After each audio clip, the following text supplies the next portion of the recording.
오늘 새벽 4시 23분.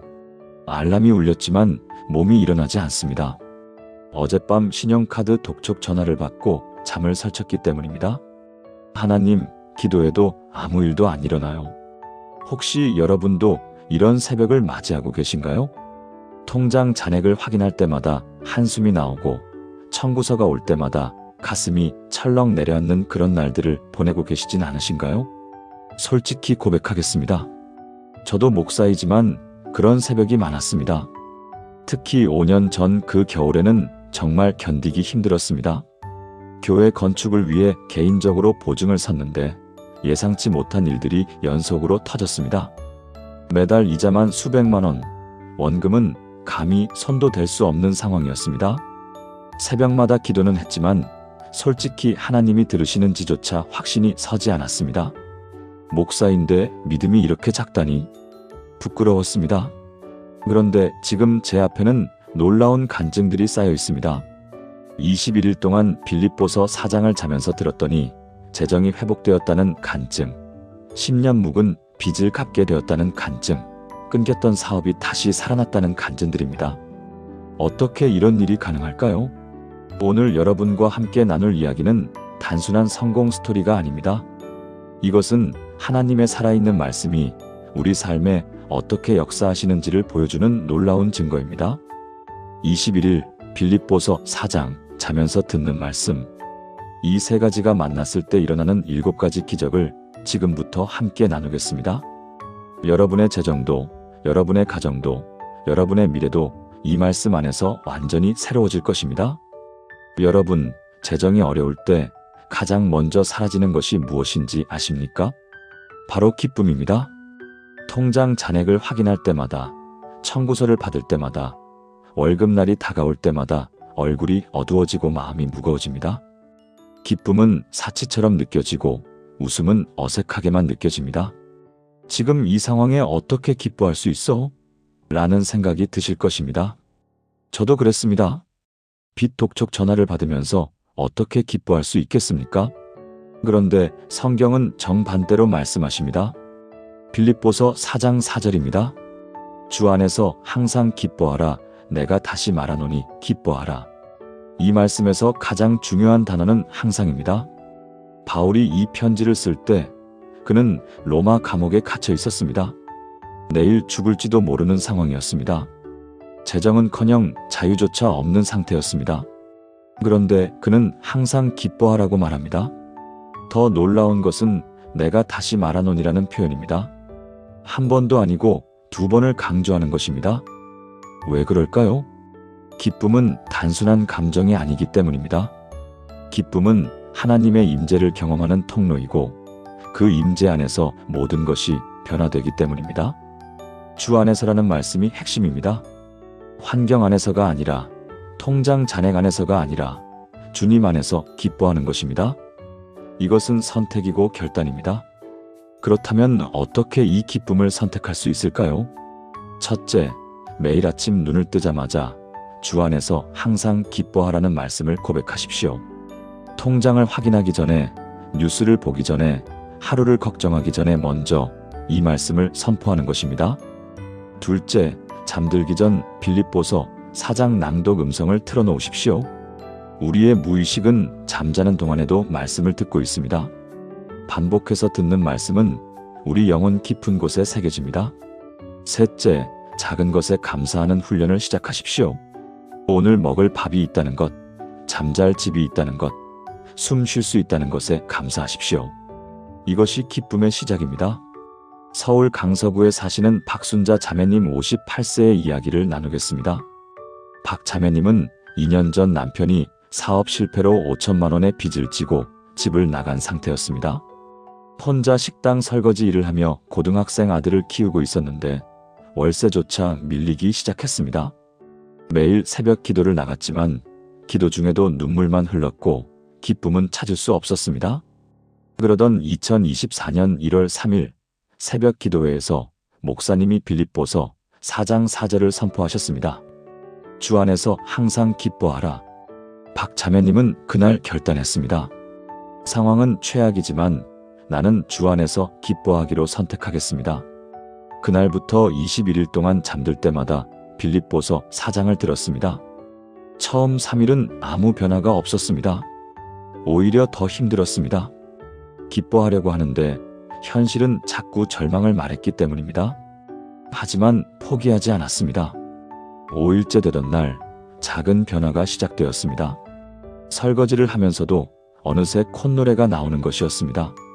10일째 손님 한 분이 언니 요즘 얼굴이 밝아졌어요 라고 말했습니다. 14일째 식당 사장님이 월급을 20만 원 올려주셨습니다. 요즘 일을 정말 열심히 하시네요 라는 말과 함께였습니다. 그리고 21일째 되던 날 7년 동안 연락이 끊겼던 친언니에게서 전화가 왔습니다. 순자야, 그동안 미안했어. 아버지 유산 정리가 끝났는데 내 몫이 2천만 원이야.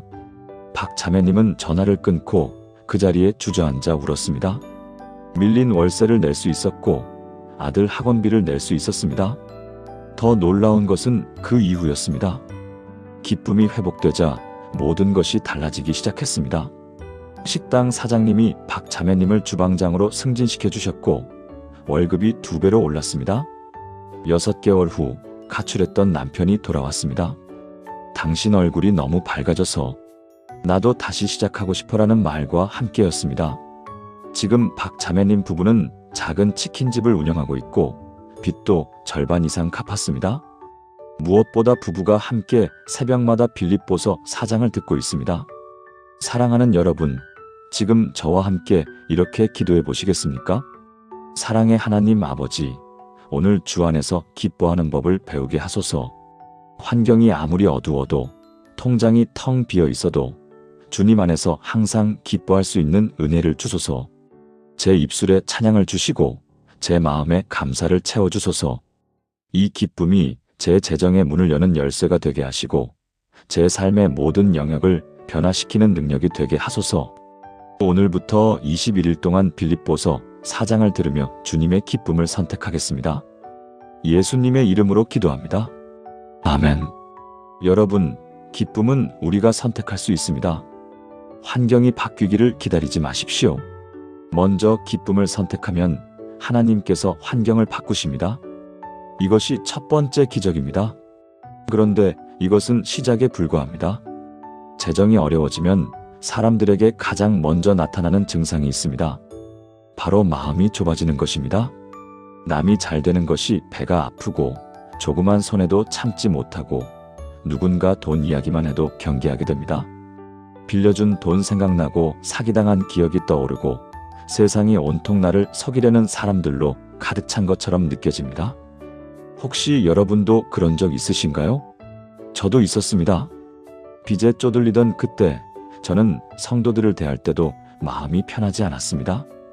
혹시 이 사람이 나한테 돈을 빌리려는 건 아닐까? 저 사람은 나보다 형편이 나은데 왜 헌금을 저렇게 적게 할까? 이런 생각들이 계속 들었습니다. 정말 부끄러운 일이었습니다. 그런데 빌립보서 4장 5절이 제 마음을 완전히 바꿔놓았습니다. 너희 관용을 모든 사람에게 알게 하라. 주께서 가까우시니라. 관용. 이 단어가 왜 재정회복과 관련이 있을까요? 바울은 여기서 에피에이케스라는 헬라어를 사용했는데 이 단어는 온유함, 너그러움, 양보하는 마음을 의미합니다. 재정이 어려울수록 우리는 움켜쥐려고 합니다. 조금이라도 손해보지 않으려고 합니다. 내 것을 지키는 데 급급합니다. 그런데 하나님은 정반대로 말씀하십니다. 너희 관용을 모든 사람에게 알게 하라. 모든 사람에게입니다. 나를 속인 사람에게도, 빚을 안 갚는 사람에게도, 나보다 잘 사는 사람에게도 관용을 베풀라는 것입니다. 왜 그럴까요? 주께서 가까우시니라. 주님이 가까이 계시기 때문입니다. 우리가 관용을 베풀 때 주님께서 우리에게 가까이 오십니다. 그리고 주님이 가까이 오시면 우리에게 필요한 모든 것이 채워집니다. 그렇다면 구체적으로 어떻게 관용을 실천할 수 있을까요? 첫째, 작은 손해를 기꺼이 감수하십시오. 거스름 돈 몇백 원 때문에 짜증내지 마십시오. 택시 기사님이 조금 빙 돌아가도 웃으며 내려주십시오. 이런 작은 관용이 쌓이면 하나님께서 큰 복으로 갚아주십니다. 둘째, 빌려준 돈을 마음에서 내려놓으십시오.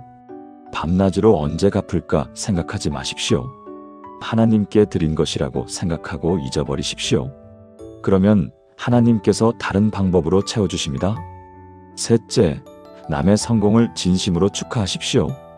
누군가 사업이 잘 되거나 좋은 일이 생기면 질투하지 말고 진심으로 기뻐해 주십시오. 이것이 관용의 시작입니다. 대구 수성구에 사시는 이명숙 집사님 65세의 이야기입니다. 이 집사님은 2022년에 아들이 사업 실패로 8천만 원의 빚을 지게 되었습니다. 은퇴 후 모아둔 전 재산 1억 원을 아들 빚 갚는 데 쓰고 본인은 국민연금 50만 원으로 근근히 살고 계셨습니다. 마음이 너무 쓰라렸습니다. 교회에서 누가 좋은 차를 타고 오면 마음이 불편했고 잘 사는 집사님들을 보면 괜히 화가 났습니다. 왜 하나님은 나만 이렇게 힘들게 하실까? 이런 생각이 계속 들었습니다. 그러던 2023년 3월 새벽 기도 중에 목사님이 빌립보서 4장 5절을 선포하셨습니다. 너희 관용을 모든 사람에게 알게 하라. 이 집사님은 그날 크게 깨달았습니다. 내가 관용이 없었구나. 내 마음이 너무 좁았구나. 그날부터 21일 동안 잠들 때마다 빌립보서 4장을 들으면서 관용을 실천하기로 결단했습니다. 처음에는 정말 어려웠습니다. 3일째 시장에서 과일을 샀는데 아주머니가 거스름돈을 1,000원 덜 주었습니다. 예전 같으면 당장 따졌을 텐데 이 집사님은 그냥 웃으며 돌아섰습니다. 주님, 이 1,000원은 주님께 드립니다. 5일째 교회에서 평소 안 좋게 보던 집사님이 새 차를 사왔습니다. 속으로 불편한 마음이 올라왔지만 이 집사님은 일부러 그 집사님께 다가가 진심으로 축하해드렸습니다. 집사님, 정말 축하드립니다. 새 차 멋지네요. 그 집사님이 깜짝 놀라며 고마워했습니다. 10일째, 20년 전에 빌려준 300만 원이 생각났습니다. 그 친구는 이미 연락이 끊긴 지 오래였습니다. 이 집사님은 기도 중에 그 빚을 완전히 탕감해 주기로 결단했습니다. 하나님, 그 친구가 잘 살고 있다면 그걸로 됐습니다. 그 돈은 주님께 드립니다. 그렇게 마음에서 내려놓으니 엄청난 평안이 왔습니다. 14일째, 놀라운 일이 일어났습니다. 30년 전 같은 회사에서 일했던 선배에게서 전화가 왔습니다. 명수가, 우리 회사 청소 일할 사람 구하는데 내가 할래? 월급은 150만 원이야. 이 집사님은 너무 감사해서 눈물이 났습니다. 국민연금 50만 원에서 200만 원으로 소득이 늘어난 것입니다. 하지만 진짜 기적은 21일째에 일어났습니다. 20년 전에 돈을 빌려갔던 그 친구에게서 갑자기 전화가 온 것입니다. 명수가 미안해. 그동안 연락 못했어. 20년 전에 빌린 돈 300만 원의 이자까지 쳐서 500만 원 보낼게. 이 집사님은 전화를 받고 그 자리에 무릎 꿇고 울었습니다. 마음에서 완전히 내려놓았는데 하나님께서 더 크게 갚아주신 것입니다. 그 후로도 놀라운 일들이 계속 일어났습니다. 6개월 후 청소하던 회사 사장님이 이 집사님을 정규직으로 채용하면서 월급을 250만 원으로 올려주셨습니다. 이 집사님은 일도 깔끔하게 하시지만 무엇보다 마음이 너무 따뜻하세요라는 말과 함께였습니다.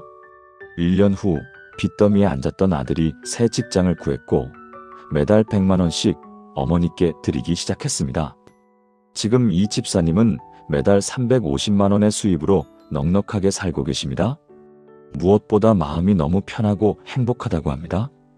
관용을 베풀기 시작하니 하나님께서 모든 것을 채워주셨어요. 빌립보서 4장이 제 인생을 바꿨습니다. 사랑하는 여러분, 지금 함께 기도하시겠습니까?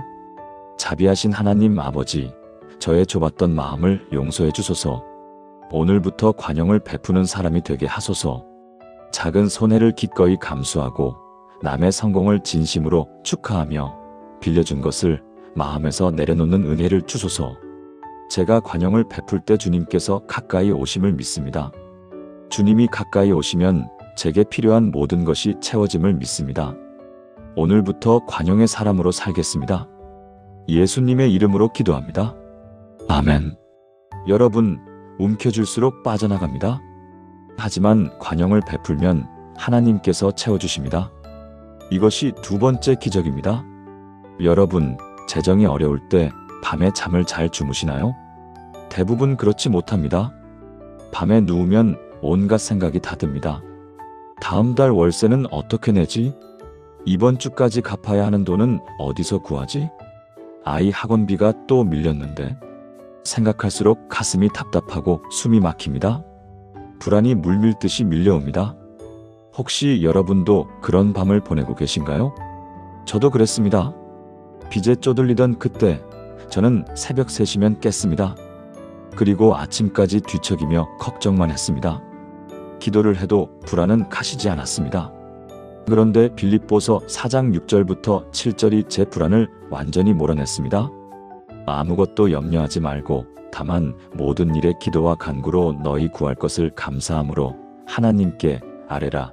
그리하면 모든 지각에 뛰어난 하나님의 평강이 그리스도 예수 안에서 너희 마음과 생각을 지키시리라. 이 말씀이 얼마나 놀라운지 아십니까? 아무것도 염려하지 말고 아무것도입니다. 재정도, 건강도, 자녀도, 미래도 아무것도 염려하지 말라는 것입니다. 그런데 어떻게 염려하지 않을 수 있을까요? 다만 모든 일에 기도와 간구로 염려 대신 기도하라는 것입니다.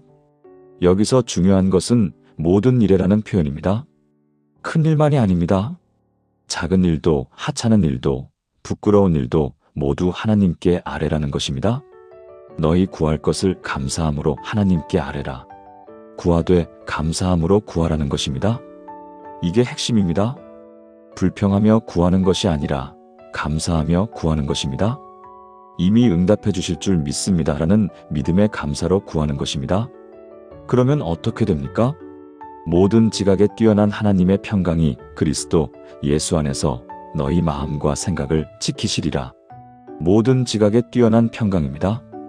이해할 수 없는 평강입니다. 통장이 비어있는데 평안하고 빚이 산더미인데 마음이 편하고 미래가 불확실한데 잠을 잘 자는 평강입니다. 이것이 하나님의 평강입니다. 그렇다면 어떻게 이 평강을 경험할 수 있을까요? 첫째, 염려가 생길 때마다 즉시 기도로 바꾸십시오. 주님, 다음 달 월세가 걱정됩니다. 그런데 주님이 채워주실 줄 믿고 감사드립니다. 이렇게 기도하는 순간 염려가 평안으로 바뀝니다. 둘째, 잠들기 전 반드시 감사 기도를 하십시오. 오늘 하루 감사한 일 3가지를 찾아 기도하십시오. 그리고 빌립보서 4장을 틀어놓고 주무십시오. 말씀이 여러분의 무의식을 지켜줄 것입니다. 셋째, 염려 목록을 만들어 하나님께 드리십시오. 종이에 모든 걱정거리를 적으십시오. 그리고 그 종이를 성경 위에 올려놓으며 기도하십시오. 하나님, 이 모든 것을 주님께 맡깁니다. 그리고 다시는 그 걱정을 하지 마십시오. 인천 부평구에 사시는 최동훈 집사님 52세의 이야기입니다. 최 집사님은 2021년에 코로나로 운영하던 카페를 접어야 했습니다. 투자한 돈 1억 2천만 원이 고스란히 날아갔고 대출금 5천만 원이 남았습니다. 매달 이자만 70만 원, 50대 중반의 나이에 재취업도 쉽지 않았습니다. 불안이 최 집사님을 완전히 사로잡았습니다. 밤에 잠을 못 자고 식욕도 없고 아무것도 하기 싫었습니다. 불안장애 진단을 받고 약을 먹기 시작했습니다. 아내는 집사님, 기도하세요라고 말했지만 기도가 되지 않았습니다. 기도하려고 하면 온갖 걱정만 밀려왔습니다. 그러던 2023년 7월 새벽 기도회에서 목사님이 빌립보서 4장 6절부터 7절을 선포하셨습니다. 아무것도 염려하지 말고 다만 모든 일에 기도와 간구로. 최 집사님은 그날 결단했습니다. 염려 대신 기도하자. 21일 동안 집중해서 이 말씀을 붙잡아 보자. 그날부터 잠들 때마다 빌립보서 4장을 들었고 낮에도 수시로 들었습니다. 처음 3일은 별 변화가 없었습니다.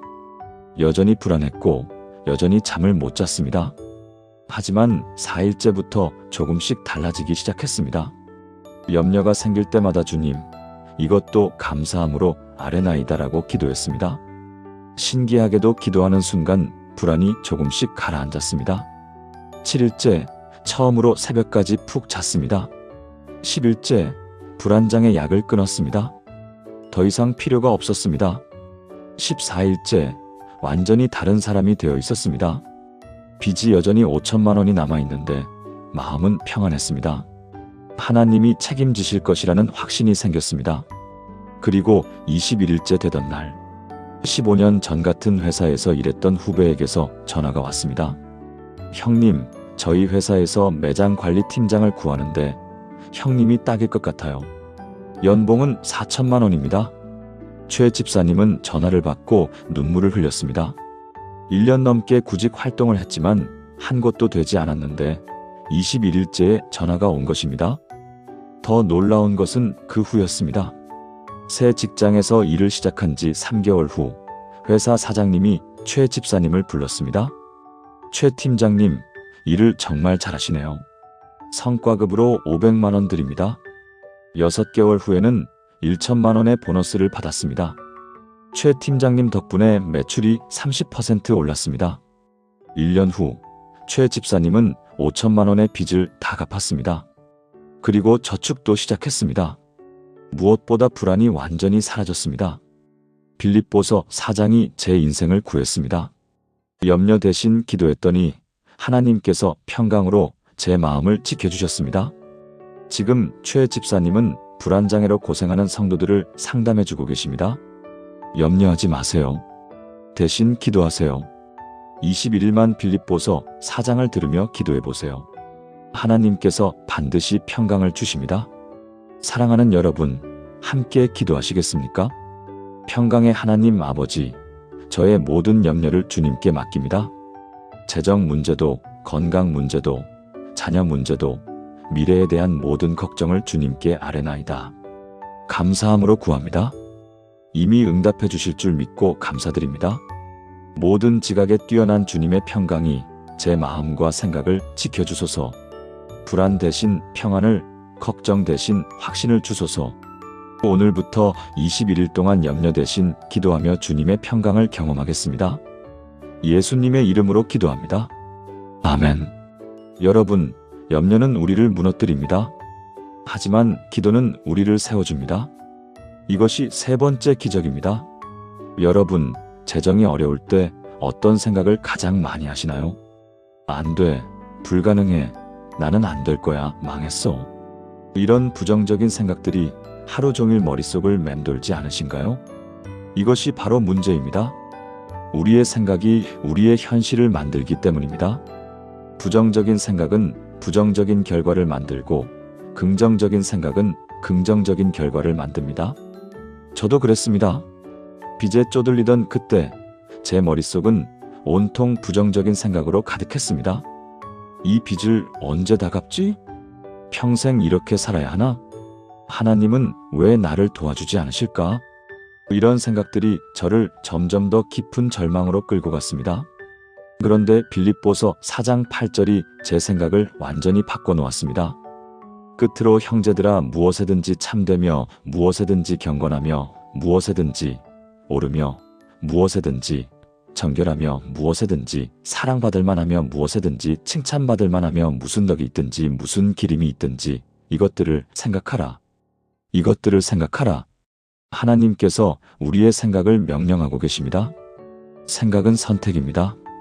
우리는 무엇을 생각할지 선택할 수 있습니다. 바울은 여기서 8가지를 말합니다. 참된 것, 경건한 것, 옳은 것, 정결한 것, 사랑받을 만한 것, 칭찬받을 만한 것, 덕이 있는 것, 기림이 있는 것. 이것들을 생각하면 우리의 마음이 바뀌고, 마음이 바뀌면 행동이 바뀌고, 행동이 바뀌면 인생이 바뀝니다. 그렇다면 구체적으로 어떻게 생각을 바꿀 수 있을까요? 첫째, 아침에 일어나자마자 긍정적인 고백을 하십시오. 오늘도 하나님께서 나와 함께 하십니다. 오늘은 좋은 일이 생길 것입니다. 나는 하나님의 사랑받는 자녀입니다. 이런 고백이 하루의 생각을 결정합니다. 둘째, 부정적인 생각이 들 때마다 즉시 빌립보서 4장 8절을 암송하십시오. 참되며 경건하며 오르며 정결하며 사랑받을 만하며 칭찬받을 만하며. 이 말씀이 부정적인 생각을 몰아냅니다. 셋째, 감사일기를 쓰십시오. 매일 저녁 감사한 일 3가지를 적으십시오. 이것이 우리의 생각을 긍정적으로 훈련시킵니다. 광주 광산구에 사시는 정미경 권사님 59세의 이야기입니다. 정 권사님은 2020년에 남편이 뇌졸중으로 쓰러져 반신불수가 되었습니다. 병원비로 3천만 원이 들어갔고 남편은 일을 할 수 없게 되었습니다. 정 권사님 혼자 남편 병수발과 생계를 책임져야 했습니다. 마트에서 계산원 일을 하며 월 180만 원을 벌었는데 생활비와 병원비로 빠듯했습니다. 정 권사님의 머릿속은 온통 부정적인 생각으로 가득했습니다. 왜 우리 집만 이렇게 힘들까? 앞으로 어떻게 살지? 하나님은 왜 우리를 이렇게 힘들게 하실까? 이런 생각들이 하루 종일 머릿속을 맴돌았습니다. 불면증이 생겼고 우울증 약을 먹기 시작했습니다. 그러던 2023년 9월 교회 수요 예배에서 목사님이 빌립보서 4장 8절을 선포하셨습니다. 이것들을 생각하라. 정 권사님은 그날 크게 깨달았습니다. 내 생각이 문제였구나. 내가 부정적인 생각만 했구나. 그날부터 21일 동안 생각을 바꾸기로 결단했습니다. 잠들 때마다 빌립보서 4장을 들으면서 낮에는 빌립보서 4장 8절을 수시로 암송했습니다. 처음에는 정말 어려웠습니다. 2일째, 남편이 화장실에서 넘어져 또 병원에 갔습니다. 부정적인 생각이 물밀듯이 밀려왔습니다. 하지만 정 권사님은 즉시 빌립보서 4장 8절을 암송했습니다. 참되며 경건하며 오르며 정결하며. 그리고 생각을 바꿨습니다. 크게 다치지 않아서 감사합니다. 병원이 가까이 있어서 감사합니다. 5일째, 마트 사장님이 갑자기 짜증을 내며 혼을 냈습니다. 예전 같으면 왜 나한테만 이러지? 라고 생각했을 것입니다. 하지만 정 권사님은 생각을 바꿨습니다. 사장님도 무슨 일이 있으신가 보다. 기도해 드려야지. 10일째, 놀라운 변화가 시작되었습니다. 마트에서 일하는 것이 즐거워지기 시작했습니다. 손님들을 대할 때 웃음이 나왔습니다. 14일째, 마트 사장님이 정 권사님을 불렀습니다. 권사님, 요즘 정말 밝으시네요. 손님들이 권사님 좋아하세요. 월급 20만 원 올려드릴게요. 18일째, 더 놀라운 일이 일어났습니다. 정 권사님이 병수발하는 남편이 갑자기 말했습니다. 여보, 당신 요즘 너무 예뻐. 20년 전 모습 같아. 남편이 뇌졸중 이후 처음으로 웃으며 한 말이었습니다. 그리고 21일째, 동생에게서 전화가 왔습니다. 언니, 우리 부모님 산소 팔았는데 언니 목 1,500만 원이야. 계좌 알려줘. 정 권사님은 전화를 끊고 눈물을 흘렸습니다. 생각을 바꾸니 모든 것이 달라진 것입니다. 그 후로도 기적은 계속되었습니다. 3개월 후 남편이 물리치료를 꾸준히 받으면서 조금씩 움직일 수 있게 되었습니다.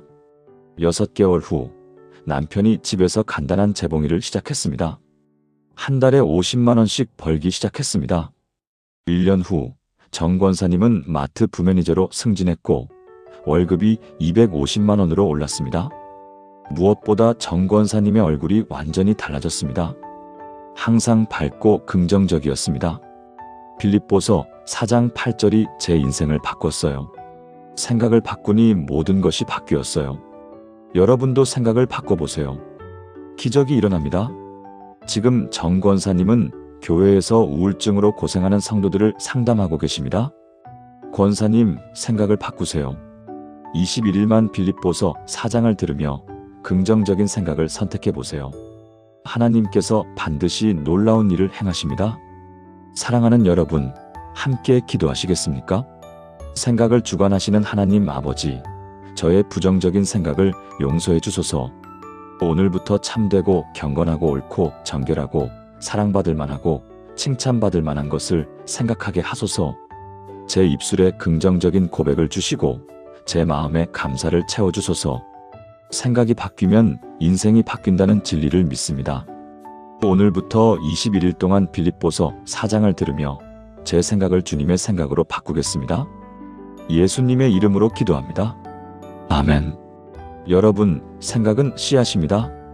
부정적인 씨앗을 뿌리면 부정적인 열매를 거두고 긍정적인 씨앗을 뿌리면 긍정적인 열매를 거둡니다. 이것이 네 번째 기적입니다. 여러분, 재정이 어려울 때 가장 먼저 포기하는 것이 무엇인지 아십니까? 바로 배움입니다. 지금 배울 시간이 어디 있어? 배워서 뭐해? 당장 돈이 필요한데. 나는 이제 늙었어. 배워도 소용없어. 이런 생각들이 우리를 가난에 가두어 놓습니다. 그런데 성경은 정반대로 말씀하십니다. 빌립보서 4장 9절입니다. 너희는 내게 배우고 받고 듣고 본 바를 행하라. 그리하면 평강의 하나님이 너희와 함께 계시리라. 내게 배우고. 바울은 배움을 강조합니다. 그리고 받고 듣고 본 바를 행하라고 말합니다. 배우는 것으로 끝나는 것이 아니라 그것을 실천하라는 것입니다. 그러면 어떻게 됩니까? 평강의 하나님이 너희와 함께 계시리라. 하나님께서 함께 하십니다. 하나님이 함께 하시면 모든 것이 가능합니다. 재정도 회복되고 사업도 일어나고 새로운 기회가 열립니다. 그렇다면 무엇을 배워야 할까요? 첫째, 하나님의 말씀을 배우십시오. 성경을 읽고 묵상하고 암송하십시오. 말씀이 우리의 지혜가 되고 능력이 됩니다. 둘째, 새로운 기술을 배우십시오. 나이가 많다고 포기하지 마십시오. 유튜브, 인터넷 강의로 무료로 배울 수 있는 것이 얼마나 많습니까? 컴퓨터, 스마트폰, 외국어, 요리, 제빵, 무엇이든 배우십시오. 셋째, 성공한 사람들에게 배우십시오. 그들의 책을 읽고 강의를 듣고 멘토링을 받으십시오. 그들이 어떻게 성공했는지 배우면 우리도 성공할 수 있습니다. 울산 남구에 사시는 김철수 권사님 67세의 이야기입니다. 김 권사님은 2019년에 40년 다니던 회사에서 명예퇴직을 했습니다. 퇴직금 8천만 원을 받았지만 두 딸의 결혼 비용과 빚을 갚느라 3천만 원만 남았습니다. 국민연금 90만 원으로는 생활이 빠듯했습니다. 67세의 나이에 재취업은 불가능해 보였습니다. 김 권사님은 절망했습니다. 이제 늙었는데 뭘 할 수 있겠어? 그러던 2022년 11월 새벽 기도회에서 목사님이 빌립보서 4장 9절을 선포하셨습니다. 너희는 내게 배우고 받고 듣고 본 바를 행하라. 김 권사님은 그날 크게 깨달았습니다. 나는 배움을 포기했구나. 67세라고 포기할 나이가 아니구나. 그날부터 21일 동안 빌립보서 4장을 들으면서 무엇을 배울지 기도했습니다. 3일째, 유튜브에서 60대 스마트폰 활용법 강의를 발견했습니다. 이거다. 김 권사님은 매일 2시간씩 유튜브로 스마트폰 활용법을 배우기 시작했습니다. 처음에는 정말 어려웠습니다. 버튼이 어디 있는지, 메뉴가 무슨 뜻인지 하나도 몰랐습니다. 하지만 포기하지 않았습니다. 7일째, 드디어 사진 편집을 할 수 있게 되었습니다. 10일째, 카카오톡으로 사진을 보내고 영상 통화를 할 수 있게 되었습니다. 14일째, 인스타그램 계정을 만들고 게시물을 올렸습니다. 손자, 손녀 사진을 올렸는데 댓글이 달리기 시작했습니다. 할아버지 대단하세요. 67세의 인스타그램이라니. 김 권사님은 너무 신기하고 재미있었습니다. 18일째, 유튜브에서 60대 유튜버 되는 법 강의를 발견했습니다. 나도 유튜브를 할 수 있을까? 그날 밤 기도 중에 하나님께서 말씀하셨습니다. 해봐라. 내가 함께한다. 21일째, 김 권사님은 유튜브 채널을 만들었습니다. 채널 이름은 67세 철수 할배의 일상이었습니다. 첫 영상은 67세가 스마트폰 배운 후기였습니다. 어설펐지만 진심이 담겨 있었습니다. 놀랍게도 조회수가 1만을 넘었습니다. 댓글이 폭발적으로 달렸습니다. 할아버지 대단하세요. 저희 아버지도 보여드릴게요. 감동입니다. 김 권사님은 계속 영상을 올렸습니다. 67세가 처음 해보는 김밥 만들기, 67세 할배의 서울 지하철 도전기, 67세가 손자에게 배우는 게임 이야기. 영상이 올라갈 때마다 구독자가 늘어났습니다. 3개월 후 구독자 10만 명을 돌파했습니다. 유튜브 광고 수익이 월 300만 원이 나오기 시작했습니다. 6개월 후 구독자 50만 명을 넘었고 광고 수익은 월 800만 원으로 늘어났습니다. 여러 기업에서 협찬 제의가 들어왔습니다. 한 통신사에서 시니어 모델로 출연해달라고 했고 출연료로 2천만 원을 받았습니다. 1년 후 김 권사님은 67세에 시작하는 새로운 인생이라는 책을 출판했습니다. 베스트셀러가 되었고 인쇄로 5천만 원을 받았습니다. 지금 김 권사님의 유튜브 구독자는 120만 명이고 월 수익은 1,500만 원입니다. 67세에 시작해서 70세의 유명 유튜버가 된 것입니다. 무엇보다 김 권사님은 많은 시니어들에게 희망을 주고 있습니다. 나이는 숫자일 뿐입니다. 배우는 것에 늦은 나이는 없습니다. 빌립보서 4장 9절이 제 인생을 바꿨어요. 여러분도 배우세요. 하나님께서 함께 하십니다. 사랑하는 여러분, 함께 기도하시겠습니까? 지혜의 하나님 아버지, 배움을 포기했던 저를 용서해 주소서. 나이가 많다는 핑계, 시간이 없다는 핑계를 회개합니다. 오늘부터 배우는 사람이 되게 하소서. 하나님의 말씀을 배우고 새로운 기술을 배우고 성공한 사람들에게 배우게 하소서. 배우고 받고 듣고 본 바를 행하게 하시고 평강의 하나님이 저와 함께 하심을 경험하게 하소서. 오늘부터 21일 동안 빌립보서 4장을 들으며 무엇을 배울지 기도하겠습니다. 예수님의 이름으로 기도합니다. 아멘. 여러분, 배움은 나이를 초월합니다. 배우는 자가 성공하고 배우는 자가 풍요를 누립니다. 이것이 5번째 기적입니다. 여러분, 진짜 부자가 누구인지 아십니까? 많이 가진 사람이 아닙니다. 만족하는 사람입니다. 100억을 가져도 불만족하면 가난한 사람이고 100만 원을 가져도 만족하면 부자입니다. 그런데 우리는 왜 자꾸 불만족할까요? 더 많이 가지려고 할까요? 그것은 자족하는 법을 배우지 못했기 때문입니다. 빌립보서 4장 11절부터 12절입니다. 내가 궁핍함으로 말하는 것이 아니니라. 어떠한 형편에든지 나는 자족하기를 배웠노니 나는 비천에 처할 줄도 알고 풍부에 처할 줄도 알아. 모든 일곧 배부름과 배고픔과 풍부와 궁핍에도 처할 줄 아는 일체의 비결을 배웠노라. 어떠한 형편에든지 나는 자족하기를 배웠노니 자족은 저절로 생기는 것이 아닙니다. 배워야 합니다. 훈련해야 합니다. 바울은 비천에 처할 줄도 알고 풍부에 처할 줄도 안다고 말합니다. 가난할 때도 감사하고 부유할 때도 감사한다는 것입니다. 이것이 자족입니다. 그렇다면 어떻게 자족을 배울 수 있을까요? 첫째, 지금 가진 것에 감사하십시오. 더 많이 가지려고 하지 말고 지금 가진 것을 보십시오. 집이 있고 밥을 먹을 수 있고 잠잘 곳이 있습니다. 이것만으로도 감사한 것입니다. 둘째, 남과 비교하지 마십시오. 비교는 불만족의 시작입니다. 남이 좋은 차를 타도 큰 집에 살아도 상관없습니다. 내게 필요한 것은 하나님께서 채워주십니다. 셋째, 적게 쓰는 훈련을 하십시오. 많이 버는 것보다 적게 쓰는 것이 더 중요합니다. 불필요한 지출을 줄이고 꼭 필요한 것에만 쓰십시오. 이것이 자족의 실천입니다. 제주도에 사시는 강민수 집사님 54세의 이야기입니다. 강 집사님은 2018년에 서울에서 IT 회사를 운영했습니다. 연 매출 30억, 직원 50명의 제법 큰 회사였습니다. 강 집사님 개인 수입은 연봉 2억이 넘었습니다. 좋은 아파트, 좋은 차, 좋은 옷, 모든 것이 있었습니다. 그런데 행복하지 않았습니다.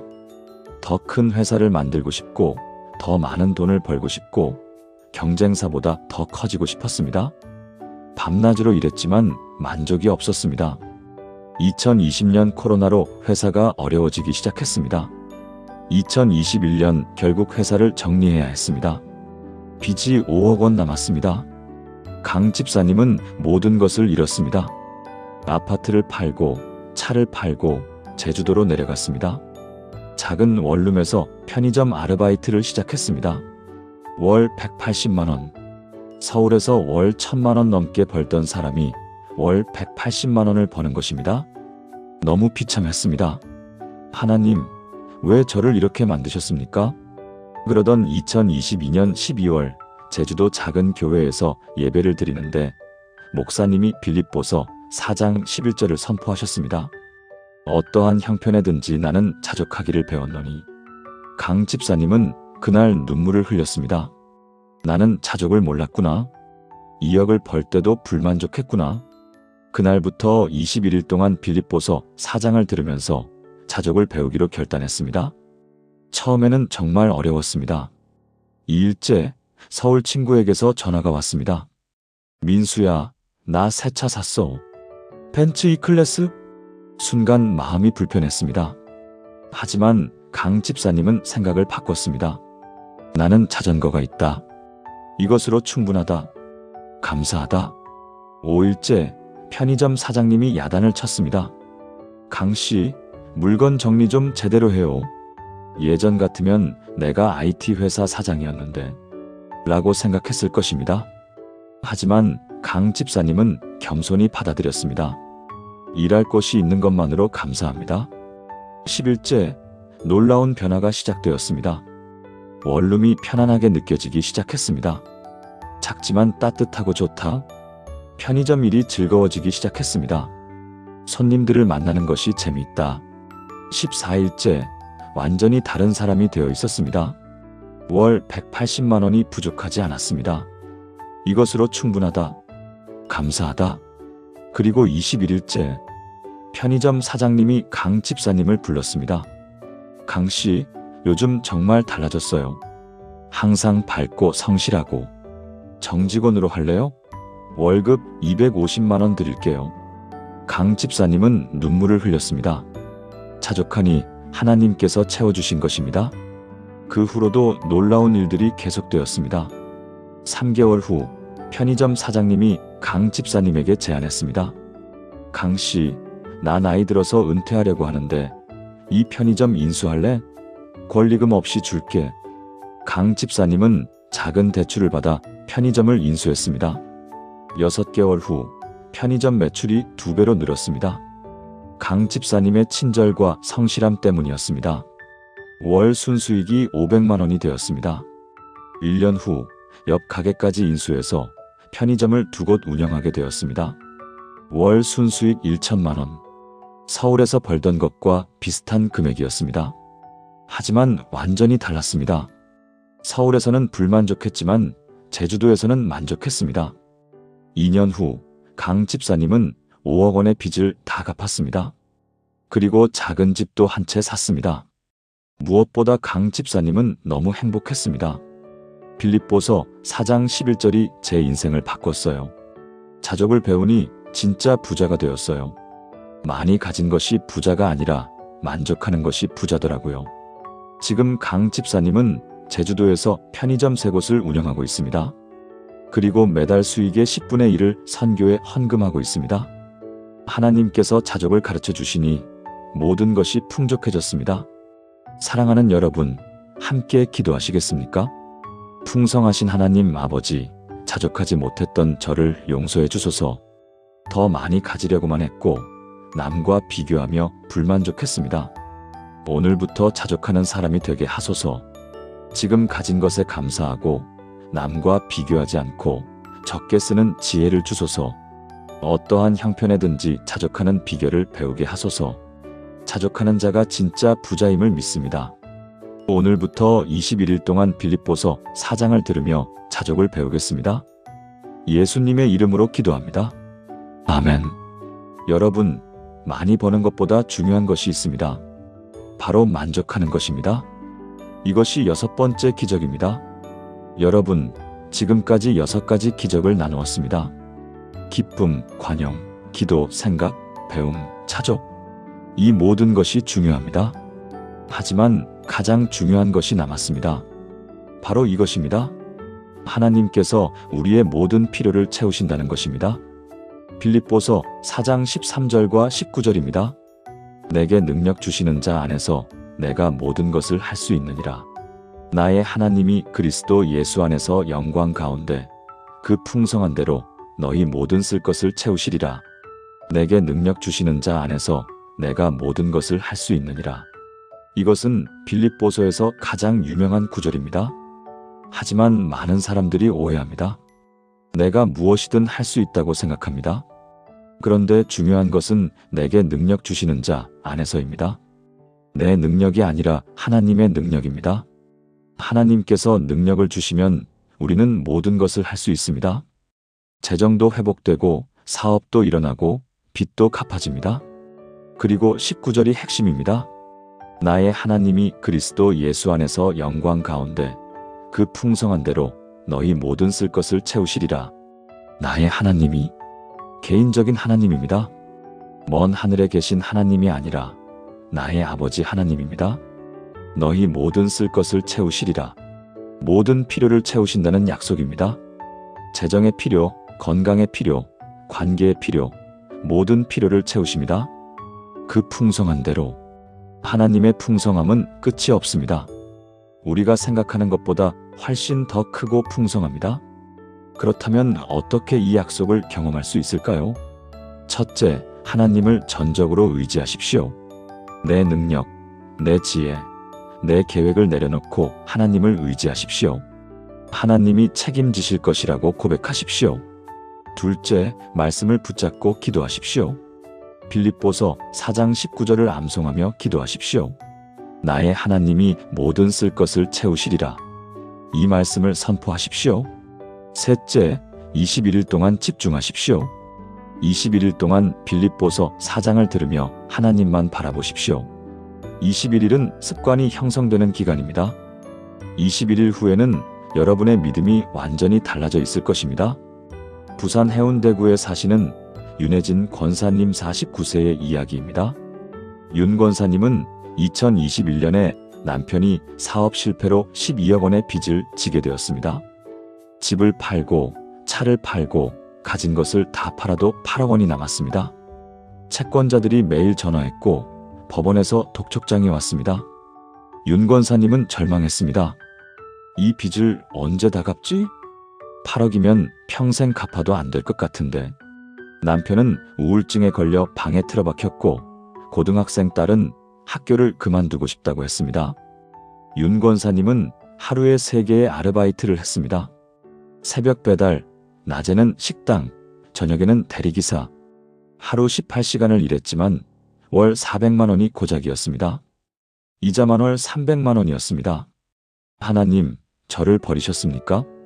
그러던 2023년 10월 교회 금요철야 예배에서 목사님이 빌립보서 4장 19절을 선포하셨습니다. 나의 하나님이 그리스도 예수 안에서 영광 가운데 그 풍성한 대로 너희 모든 쓸 것을 채우시리라. 윤 권사님은 그날 통곡했습니다. 하나님, 정말 저의 모든 필요를 채워주시겠습니까? 8억이라는 큰 돈을요? 그날 하나님께서 마음에 말씀하셨습니다. 내가 책임질 것이다. 21일만 나를 믿고 따라오라. 윤 권사님은 그날부터 21일 동안 빌립보서 4장의 모든 것을 걸었습니다. 잠들 때마다 들었고 일하면서도 들었고 운전하면서도 들었습니다. 처음 5일은 아무 변화가 없었습니다. 여전히 빚이 8억이고 여전히 채권자들이 전화했습니다. 하지만 윤 권사님은 포기하지 않았습니다. 하나님이 책임지실 것이다. 7일째, 작은 변화가 시작되었습니다. 마음의 평안이 찾아왔습니다. 걱정해도 소용없다. 하나님께 맡기자. 10일째, 남편이 방에서 나왔습니다. 여보, 미안해. 나도 일하러 나갈게. 14일째, 딸이 학교에 복학하겠다고 했습니다. 엄마가 너무 힘들게 사는 모습을 보니까 나도 힘을 내야겠어. 18일째, 놀라운 일이 일어났습니다. 20년 전 윤 권사님 친정아버지가 돌아가셨을 때 받지 못했던 상속 재산이 있다는 연락이 왔습니다. 권사님, 그동안 재산 정리가 안 돼서 지급을 못했는데요. 권사님 몫이 3억 원입니다. 윤 권사님은 전화를 받고 그 자리에 주저앉아 울었습니다. 하나님, 정말 채워주시는구나. 그리고 21일째 되던 날, 더 놀라운 일이 일어났습니다. 남편의 10년 지기 친구에게서 전화가 왔습니다. 형님, 그동안 형님한테 신세를 너무 많이 졌어요. 제가 사업이 잘 돼서 돈을 좀 벌었거든요. 형님 빚 5억 제가 갚아드릴게요. 갚으실 필요 없어요. 그냥 제 마음입니다. 윤 권사님 부부는 전화를 끊고 부둥켜 안고 울었습니다. 8억 중에 8억이 해결된 것입니다. 21일 만에 일어난 기적이었습니다. 그 후로도 하나님의 은혜는 계속되었습니다. 남편이 새 직장을 구했고 연봉 6천만 원을 받게 되었습니다. 윤 권사님도 대리기사를 그만두고 보험 설계사로 일하게 되었는데 월 평균 600만 원을 벌었습니다. 1년 후 남은 빚도 다 갚았습니다. 그리고 작은 아파트를 한 채 샀습니다. 딸은 대학에 합격했고 장학금을 받았습니다. 무엇보다 가족이 회복되었습니다. 빌립보서 4장이 우리 가족을 살렸어요. 하나님께서 정말 모든 필요를 채우십니다. 8억이든 10억이든 하나님께는 문제가 되지 않습니다. 여러분도 21일만 빌립보서 4장을 붙잡고 기도해 보세요. 하나님께서 반드시 채워주십니다. 지금 윤 권사님 가족은 매달 수입의 10분의 1을 헌금하고 있습니다. 그리고 빚으로 고생하는 성도들을 상담하고 격려하고 있습니다. 하나님은 살아계십니다. 포기하지 마세요. 사랑하는 여러분, 함께 기도하시겠습니까? 전능하신 하나님 아버지, 모든 필요를 채우시는 하나님을 찬양합니다. 제게 능력 주시는 자 안에서 제가 모든 것을 할 수 있음을 믿습니다. 나의 하나님이 그리스도 예수 안에서 영광 가운데 그 풍성한 대로 저의 모든 쓸 것을 채우심을 믿습니다. 재정의 필요, 건강의 필요, 관계의 필요, 모든 필요를 채워주소서. 21일 동안 빌립보서 4장을 들으며 주님만 의지하겠습니다. 주님이 책임지실 것을 믿고 선포합니다. 예수님의 이름으로 기도합니다. 아멘. 여러분, 하나님은 우리의 모든 필요를 채우십니다. 작은 것부터 큰 것까지 모든 것을 채우십니다. 이것이 7번째 기적입니다. 통합 기도문. 사랑하는 여러분, 지금까지 21일 빌립보서 4장 묵상이 가져온 7가지 기적을 함께 나누었습니다. 이제 이 모든 것을 하나의 기도로 하나님께 올려드리겠습니다. 함께 기도하시겠습니까? 전능하시고 자비로우신 하나님 아버지, 오늘 이 시간 주신 빌립보서 4장의 놀라운 약속들을 감사드립니다. 기쁨이 재정의 문을 여는 열쇠이고 관용이 기적을 부르는 통로이며 기도가 불안을 몰아내는 무기이고 생각의 운명을 바꾸는 씨앗이며 배움이 풍요를 만드는 지름길이고 자족이 진짜 부자를 만드는 비결이며 하나님께서 모든 필요를 채우시는 분이심을 깨닫게 하심을 감사드립니다. 저는 고백합니다. 주 안에서 항상 기뻐하는 것이 제 선택이며 너희 관용을 모든 사람에게 알게 하라는 말씀을 실천하겠습니다. 아무것도 염려하지 말고 다만 모든 일에 기도와 간구로 감사함으로 아뢰며 참되고 경건하고 옳고 정결하고 사랑받을 만한 것을 생각하겠습니다. 배우고 받고 듣고 본 바를 행하며 어떠한 형편에든지 자족하기를 배우겠습니다. 내게 능력 주시는 자 안에서 제가 모든 것을 할 수 있음을 믿습니다. 오늘부터 저와 제 가족이 매일 아침 이 말씀으로 하루를 시작하게 하소서. 잠들기 전 이 말씀을 들으며 주님의 음성이 제 무의식에 새겨지게 하소서. 21일 동안 이 말씀을 붙잡고 나아갈 때 제 재정이 회복되고 제 가족이 회복되며 제 미래가 회복되게 하소서. 기쁨 대신 절망이 있었던 자리에 주님의 기쁨을 채워주시고 움켜쥔 주먹을 펴서 관용을 베풀게 하시며 염려와 불안 대신 평강을 주소서. 부정적인 생각 대신 긍정적인 생각을, 포기 대신 배움을, 불만족 대신 자족을 주소서. 나의 하나님이 그리스도 예수 안에서 영광 가운데 그 풍성한 대로 제 모든 쓸 것을 채우심을 믿습니다.